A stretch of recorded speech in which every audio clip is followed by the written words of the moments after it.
Medan selalu punya cara menyembunyikan cerita di balik kepulan uap dan suara sendok beradu dengan mangkuk. Di sudut jalan yang tak pernah benar-benar sepi, sebuah warung bakso berdiri tanpa nama besar, tanpa papan mencolok, tanpa janji apapun selain semangkuk kuah hangat. Orang datang, duduk, makan, lalu pergi. Seperti rutinitas kota yang tak pernah bertanya terlalu jauh. Di kota yang terbiasa menelan kabar buruk, satu warung bakso luput dari kecurigaan.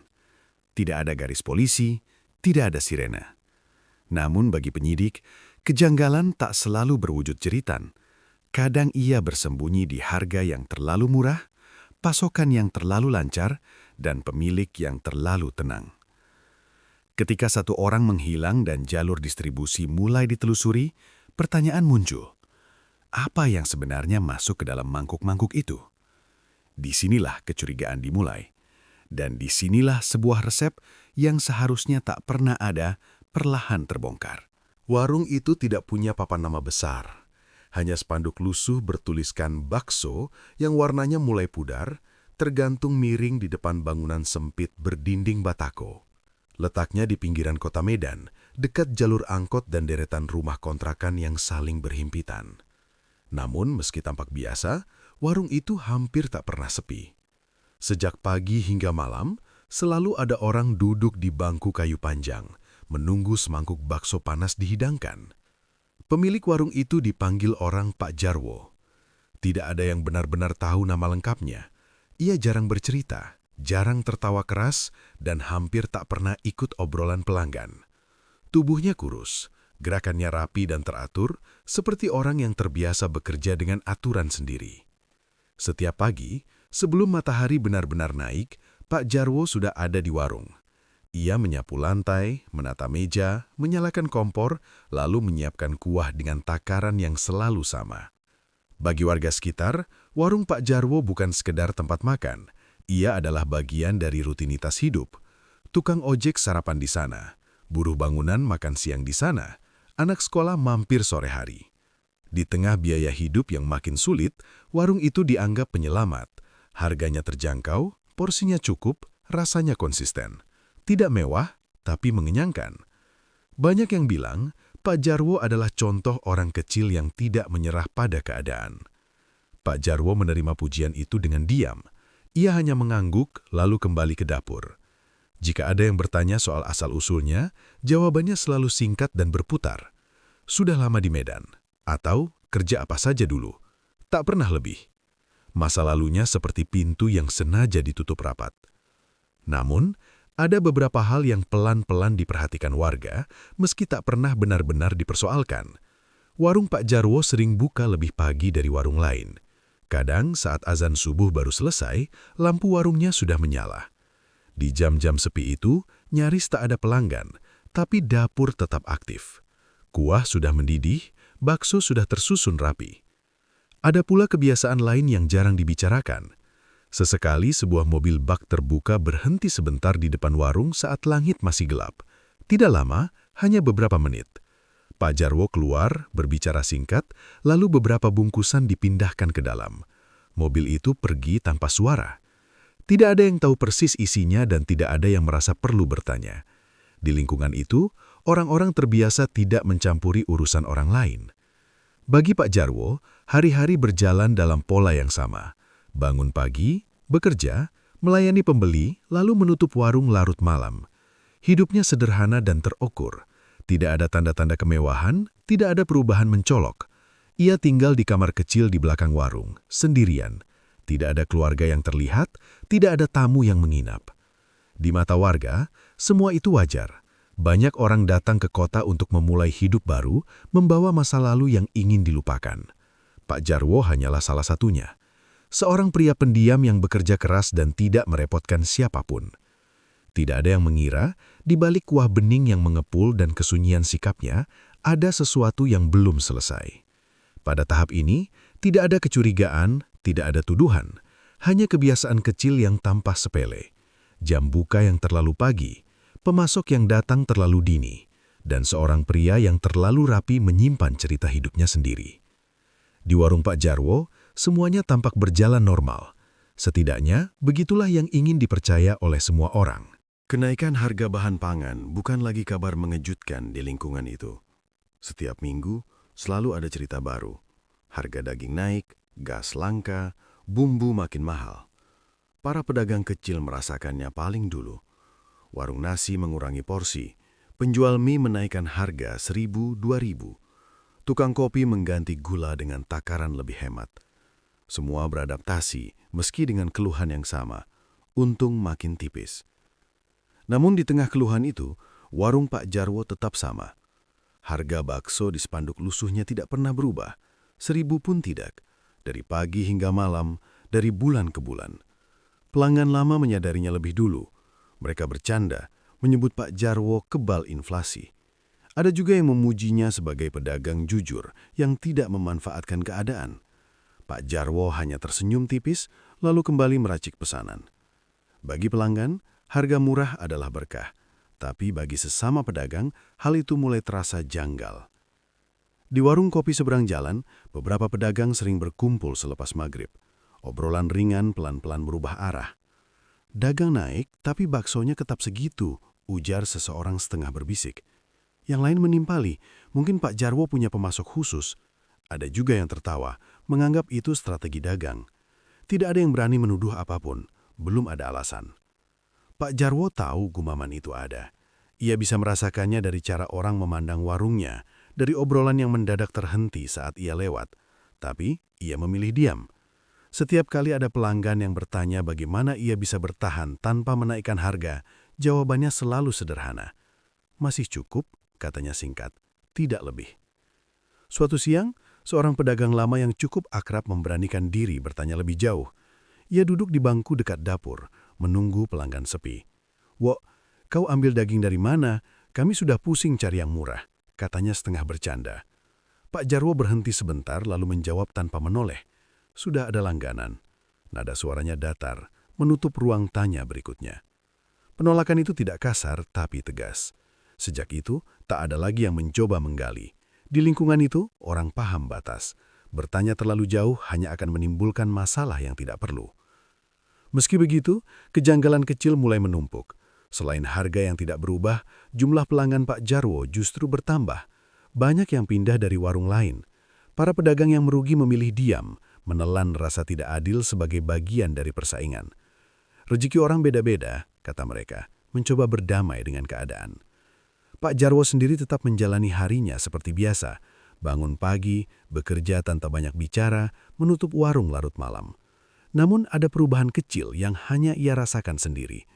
Setiap kali menghitung uang hasil jualan, ada perasaan yang tidak pernah benar-benar tenang. Bukan senang, bukan pula takut, lebih seperti waspada. Pemasok dini hari masih datang, polanya sama, tidak pernah lama, tidak pernah ramai.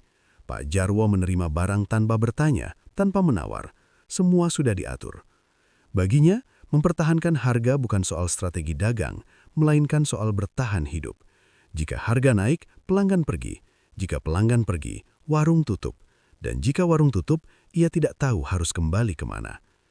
Di mata orang lain, Pak Jarwo adalah pedagang kecil yang kuat menghadapi keadaan. Di balik sikap tenangnya, ia menyimpan satu prinsip sederhana. Jangan menjelaskan hal yang tidak diminta dan jangan membuka pintu pada pertanyaan yang bisa menghancurkan segalanya. Untuk saat ini, lingkungan memilih percaya. Gumaman tetap gumaman, tanpa bukti, tanpa keberanian. Harga bakso yang tidak berubah dianggap keajaiban kecil di tengah kesulitan. Tidak ada yang menyangka, keajaiban semacam itu selalu punya harga. Hanya saja, belum ada yang tahu siapa yang kelak harus membayarnya. Pak Jarwo jarang memejamkan mata dengan benar. Tidurnya pendek-pendek, seperti orang yang takut bermimpi terlalu lama.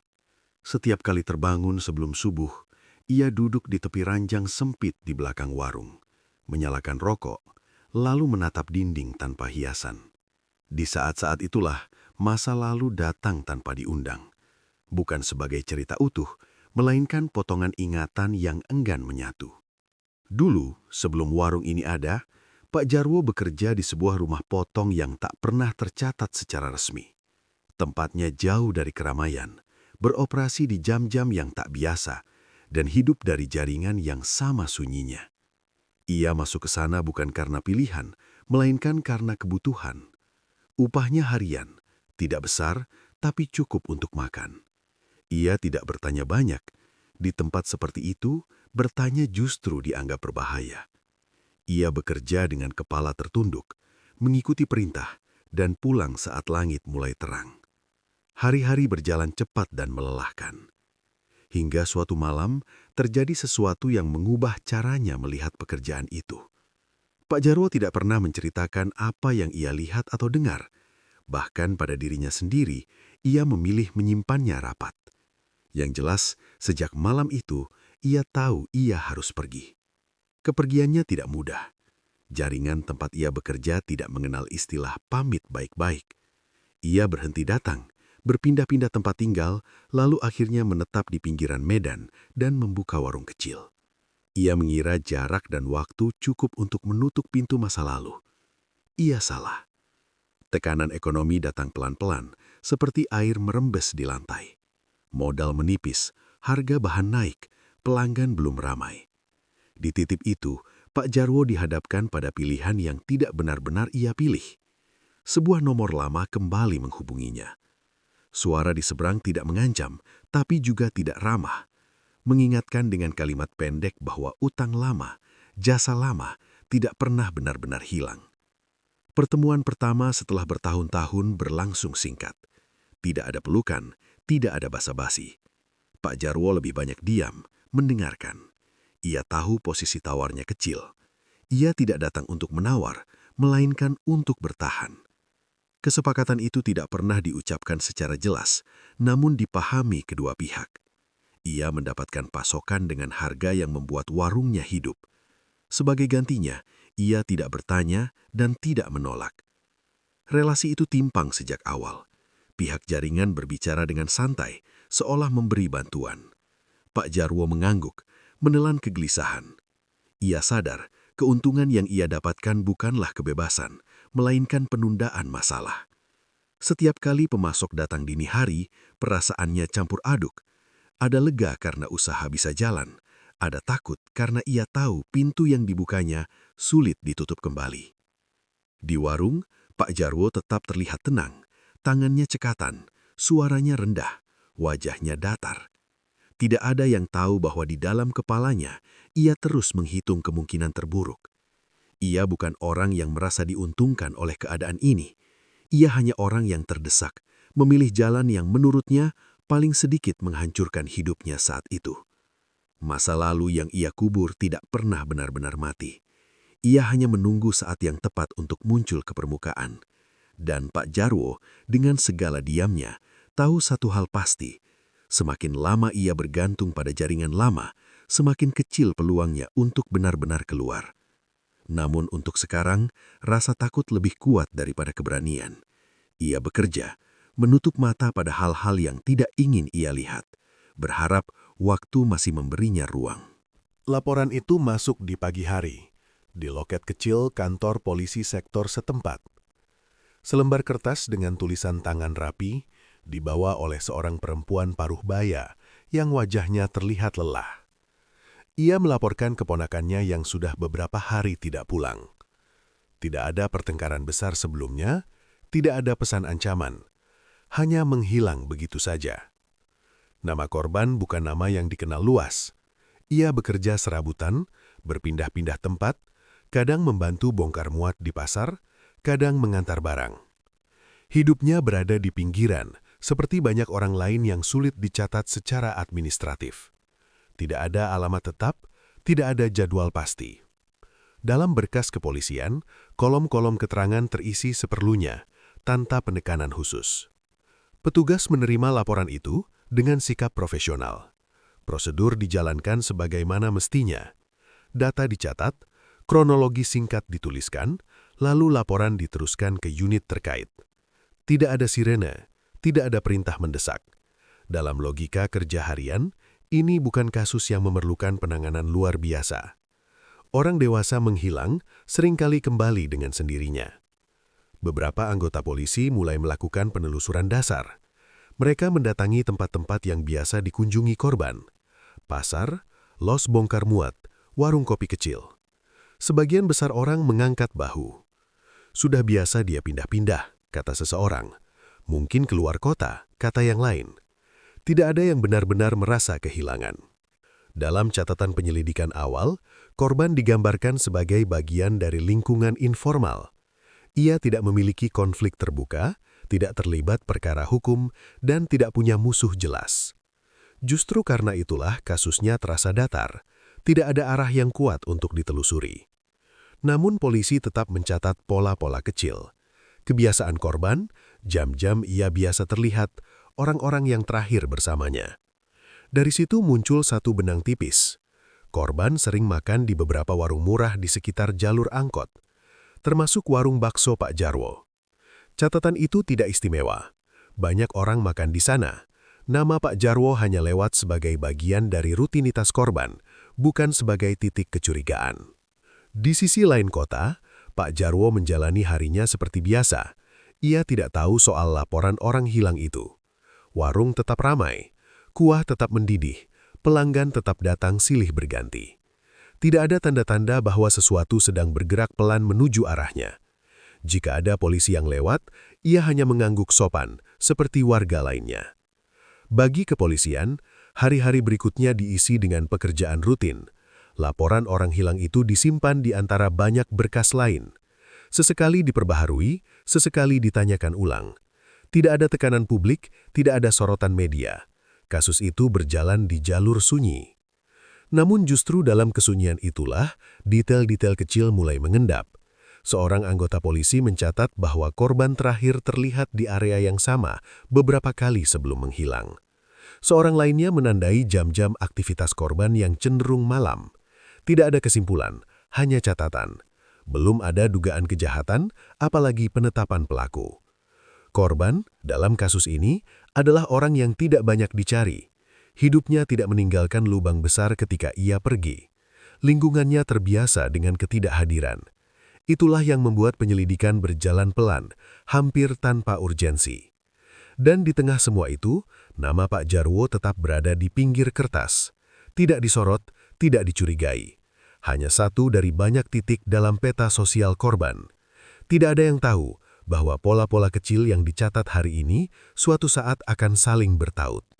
Untuk sekarang, hukum baru saja mengetuk pintu cerita, pelan, sopan, dan tanpa prasangka. Penyelidikan bergerak pelan, nyaris tak terdengar. Tidak ada penggerbekan, tidak ada garis pembatas kuning.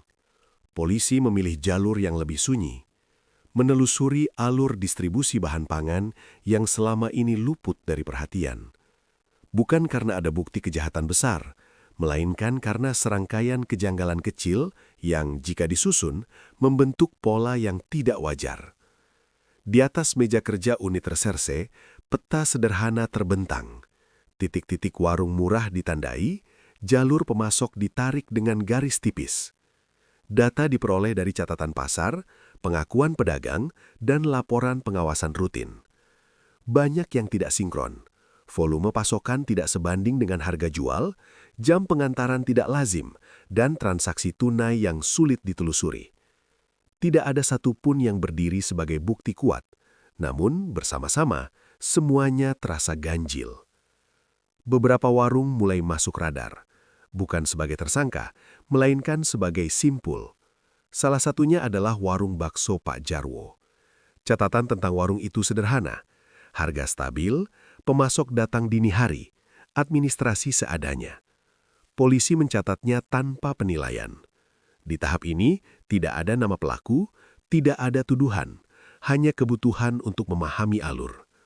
Petugas mendatangi pasar-pasar kecil, berbincang dengan pedagang bahan mentah. Banyak yang enggan bicara. Sebagian mengaku tidak tahu, sebagian lain hanya memberi keterangan samar. Ada yang menyebut orang lama sebagai pemasok, ada yang menyebut jalur khusus. Kata-kata itu menggantung tanpa alamat. Polisi mencatat, lalu melanjutkan. Sementara itu, Pak Jarwo mulai merasakan perubahan, meski tak tahu dari mana datangnya. Ia melihat wajah-wajah asing berdiri sebentar di seberang warung, lalu pergi. Ia memperhatikan motor yang melintas 2 kali di jam yang sama. Setiap suara berhenti di depan warung membuatnya menoleh lebih cepat dari biasanya. Ia mencoba meyakinkan diri bahwa semua itu hanya perasaannya sendiri. Tekanan itu tumbuh pelan, merayap ke rutinitas. Tangannya tetap cekatan, tapi pikirannya tidak lagi tenang. Ia sering salah hitung kembalian, lupa menutup kompor kecil, atau terdiam terlalu lama di depan panci kuah. Di malam hari ia terbangun dengan dada sesak, merasa seolah dinding kamar semakin sempit. Rasa bersalah datang tanpa bentuk jelas, bukan karena satu perbuatan tertentu, melainkan karena ketergantungan yang tak bisa ia lepaskan. Setiap kali pemasok datang dini hari, Pak Jarwo ingin menolak, ingin berkata cukup. Namun bayangan warung tutup, utang menumpuk, dan masa lalu yang kembali mengejar membuat lidahnya keluh. Ia menerima barang, menandatangani tanpa membaca, lalu menutup pintu rapat-rapat. Di sisi lain, polisi mulai mengaitkan kesaksian-kesaksian kecil. Seorang pedagang menyebut pengantaran dini hari sebagai ciri. Seorang supir mengaku pernah diminta mengantar ke lokasi tanpa alamat jelas. Tidak ada yang menunjuk langsung ke Pak Jarwo, tetapi lingkaran itu menyempit. Warungnya kini menjadi satu titik di antara beberapa titik lain yang diperhatikan lebih seksama. Polisi tetap menjaga jarak. Mereka tidak ingin mengganggu usaha kecil tanpa alasan kuat. Pendekatan yang dipilih adalah observasi dan pencatatan. Jam buka, jam tutup, pola pasokan. Semua dicatat tanpa interaksi langsung. Bagi Pak Jarwo justru sikap sunyi itu yang paling menakutkan. Ia lebih siap menghadapi pertanyaan daripada diam yang panjang. Hari-hari berlalu dengan perasaan was-was yang kian tebal. Pak Jarwo mulai menghindari tatap mata, berbicara seperlunya, dan menutup warung sedikit lebih cepat. Namun perubahan kecil itu justru dicatat sebagai bagian dari pola. Bukan bukti, hanya tanda. Keputusan itu tidak datang tiba-tiba. Ia tumbuh dari malam-malam panjang tanpa tidur, dari rasa was-was yang tak lagi bisa ditahan, dari kesadaran bahwa diam tidak lagi menyelamatkan siapapun. Pak Jarwo mulai berpikir tentang satu hal yang selama ini ia hindari, menyerahkan diri. Bukan dengan cara dramatis, bukan dengan pengakuan terbuka. Ia membayangkan datang pagi-pagi ke kantor polisi, berbicara pelan dan menceritakan semuanya sebatas yang ia tahu. Ia tidak berharap dibebaskan, ia hanya ingin berhenti bersembunyi. Dalam benaknya, menyerahkan diri adalah satu-satunya jalan untuk memutus lingkaran yang semakin mencerat. Ia mulai menyiapkan diri secara diam-diam, menutup warung lebih awal, merapikan catatan, menyisihkan sedikit uang. Tidak banyak yang bisa ia tinggalkan. Tidak ada keluarga dekat, tidak ada aset berharga. Warung itu sendiri sudah terasa seperti beban yang terlalu berat untuk dipikul sendirian. Namun niat di dunia yang ia masuki jarang bisa disimpan lama. Suatu dini hari, pemasuk bayangan datang lebih cepat dari biasanya. Tidak membawa barang, hanya berdiri di ambang pintu dengan wajah tenang. Percakapan mereka singkat, tapi arah bicaranya jelas. Orang itu tahu. Ia tahu Pak Jarwo gelisah. Ia tahu Pak Jarwo mulai berpikir untuk keluar. Ancaman tidak disampaikan dengan suara tinggi. Tidak ada kata kasar, justru disampaikan dengan kalimat yang terdengar seperti nasihat. Tentang warung yang bisa mengalami masalah, tentang orang-orang yang bisa salah paham, tentang keselamatan yang tidak selalu bisa dijamin jika seseorang berbicara terlalu banyak. Semua disampaikan sambil tersenyum tipis. Pak Jarwo mendengarkan dengan kepala tertunduk. Tubuhnya kaku. Di saat itu, ia benar-benar menyadari posisinya. Ia bukan rekan, bukan mitra. Ia hanyalah penghubung kecil, satu mata rantai yang bisa diputus kapan saja jika dianggap mengganggu. Orang itu pergi dengan pesan sederhana, lanjutkan seperti biasa atau semua yang sudah dibangun akan hilang. Sepeninggal pemasok, Pak Jarwo duduk lama di bangku dapur. Tangan kirinya gemetar. Untuk pertama kalinya, ia merasa menyerahkan diri bukan hanya soal dirinya sendiri.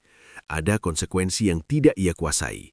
Ada orang-orang yang bahkan tidak ia kenal, namun punya kuasa atas hidupnya. Di hari-hari berikutnya, tekanan meningkat. Telepon dari nomor tak dikenal masuk, lalu terputus. Seseorang terlihat berdiri terlalu lama di seberang warung. Tidak ada tindakan nyata, tapi cukup untuk mengingatkan bahwa ia diawasi. Keinginannya untuk menyerahkan diri berubah menjadi ketakutan yang lebih dalam. Dalam kesendirian itu, satu hal menjadi semakin jelas baginya. Jaringan ini jauh lebih besar dari yang ia bayangkan. Ia bukan sumber, bukan pengendali. Ia hanya bagian kecil yang terlihat. Jika ia bicara tanpa perlindungan, ia tidak akan menjatuhkan siapapun di atasnya. Ia hanya akan mengorbankan dirinya sendiri. Kesadaran itu menghancurkan sekaligus membangunkan. Pak Jarwo mulai memahami bahwa kejahatan yang melibatkan dirinya tidak berdiri sendiri.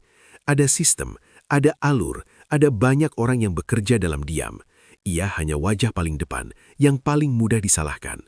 Di warung, ia tetap melayani pelanggan dengan senyum tipis yang dipaksakan. Tidak ada yang tahu bahwa di balik sikap tenangnya, ia sedang menimbang dua ketakutan. Takut terus hidup dalam kebohongan dan takut konsekuensi jika berhenti. Perubahan arah penyelidikan tidak datang dari satu temuan besar, melainkan dari celah kecil yang akhirnya terlihat jelas.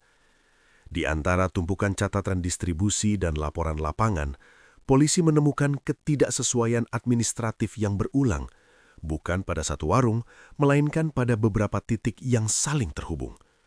Polanya sama, pengantaran dini hari, transaksi tunai, dan pemasok yang tidak tercatat. Celah itu cukup untuk membuka ruang penekanan hukum tanpa harus menunggu bukti utama. Langkah polisi menjadi lebih terarah. Mereka mulai memeriksa kepatuhan usaha, izin, pencatatan bahan baku, dan jam operasional. Pendekatannya tetap prosedural, tapi intensitasnya meningkat. Warung Pak Jarwo termasuk yang diperiksa lebih dalam. Bukan penggerebekan, melainkan kunjungan berulang, pertanyaan yang konsisten, dan pencatatan detail yang teliti. Setiap jawaban dicocokkan, setiap kebiasaan dicatat. Pak Jarwo merasakan perubahan itu sejak awal. Pertanyaan-pertanyaan yang dulu umum kini lebih spesifik. Jam pengantaran, jumlah pasokan, cara pembayaran. Ia tidak dituduh, tapi juga tidak dibiarkan. Di tengah tekanan itu, keinginannya untuk menyerah kembali muncul, kali ini dengan bentuk yang lebih berhati-hati. Ia mulai kooperatif, tapi terbatas, memberi informasi yang aman, mengonfirmasi hal-hal yang sudah diketahui, menghindari nama dan detail yang bisa memicu reaksi jaringan. Polisi memahami posisi itu. Mereka tidak memaksa pengakuan penuh. Yang mereka butuhkan adalah potongan yang bisa disambungkan satu persatu. Sementara itu, kabar tentang penyelidikan menyebar ke lingkungan. Bukan dari rilis resmi, melainkan dari obrolan warga dan unggahan singkat di media sosial. Ada warung diperiksa, tulis seseorang. Katanya soal bahan baku, tambah yang lain. Tidak ada nama, tapi rasa ingin tahu tumbuh cepat. Media lokal mulai mencium cerita. Datanglah pertanyaan-pertanyaan yang lebih tajam, meski masih dibungkus bahasa netral. Tekanan publik meningkat. Pelanggan bertanya-tanya, pedagang lain mulai menjaga jarak. Warung Pak Jarwo tetap buka, namun suasananya berbeda. Obrolan lebih pelan, tatapan lebih lama. Pak Jarwo bekerja seperti biasa, tapi kini setiap gerakannya terasa diawasi, bukan hanya oleh polisi, melainkan oleh lingkungan yang dulu menerimanya tanpa curiga. Di balik layar, polisi memanfaatkan momentum. Mereka menghubungkan data antar wilayah, menelusuri pemasok yang sama, dan menggunakan celah hukum untuk menahan alur distribusi. Bukan untuk menghukum satu orang, melainkan untuk menekan jaringan agar bereaksi. Strategi itu berhasil. Ada perubahan pola, pengantaran tertunda, rute berganti, dan komunikasi yang semakin tertutup. Pak Jarwo berada di titik rapuh. Ia tahu lingkaran mulai terbuka. Ia juga tahu informasi yang ia pegang bisa berarti banyak jika disampaikan dengan waktu dan cara yang tepat. Dalam beberapa pertemuan singkat, ia memberi petunjuk kecil, cukup untuk menguatkan arah penyelidikan, tidak cukup untuk menyeretnya ke depan sendirian. Akhirnya, yang selama ini bergerak dalam diam mulai terdengar. Bukan ledakan, bukan penggerebekan besar yang disiarkan langsung, hanya rangkaian tindakan hukum yang rapi dan terukur. Polisi menahan beberapa simpul jaringan distribusi ilegal berdasarkan celah administratif yang telah dikunci rapat. Jalur pasokan terputus di beberapa titik. Tidak semua, tapi cukup untuk membuka tabir. Nama-nama muncul dari berkas, bukan dari teriakan. Beberapa pemasok menghilang, beberapa lainnya dipanggil untuk dimintai keterangan. Jaringan itu terbongkar sebagian, cukup untuk menunjukkan bentuknya, belum cukup untuk memutus seluruh akarnya. Polisi menyadari batas itu sejak awal. Mereka memilih langkah yang bisa dipertanggungjawabkan, bukan sensasi yang rapuh. Di tengah proses itu, Pak Jarwo ditangkap. Penangkapannya berlangsung pagi hari, saat warung belum ramai. Tidak ada perlawanan. Ia menutup kompor, melepas celemek, dan mengikuti petugas dengan kepala tertunduk. Wajahnya datar, seperti orang yang telah lama menunggu momen itu datang. Tidak ada sorotan kamera di wajahnya. Tidak ada kata-kata heroik, hanya prosedur. Dalam pemeriksaan, Pak Jarwo memberi keterangan seperlunya. Ia tidak membangun narasi pembenaran, tidak pula melempar tuduhan sembarangan. Ia mengakui perannya sebagai mata rantai kecil, sebuah pengakuan yang dingin dan jujur. Polisi mencatat, menimbang, dan memproses sesuai hukum.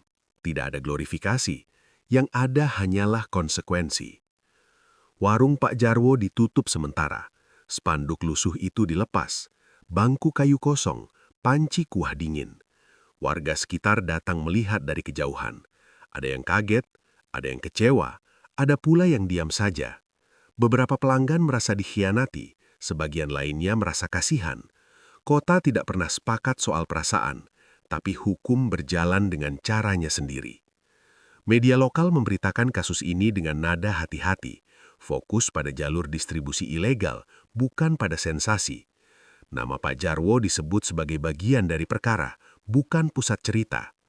Polisi dalam pernyataan resminya menegaskan bahwa kasus ini bukan akhir, hanya satu pintu yang terbuka, sementara lorong di belakangnya masih panjang dan gelap. Di internal kepolisian, ada kesadaran yang sama. Berkas-berkas menunjukkan pola lama, ekonomi informal, pengawasan lemah, dan pembiaran bertahun-tahun. Jaringan tumbuh karena sunyi, karena dianggap sepele, karena tak ada yang mau menanggung biaya untuk membenahinya. Kasus ini hanyalah puncak gunung es, yang terlihat karena kebetulan waktu dan kesabaran penyelidikan. Pak Jarwo menjalani proses hukum tanpa sorak.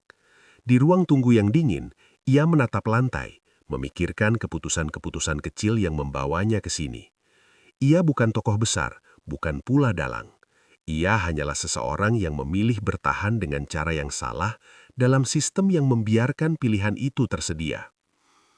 Di balik semangkuk bakso yang tampak biasa, ternyata ada cerita panjang tentang pilihan, tekanan hidup, dan sistem yang terlalu lama membiarkan semuanya berjalan dalam diam.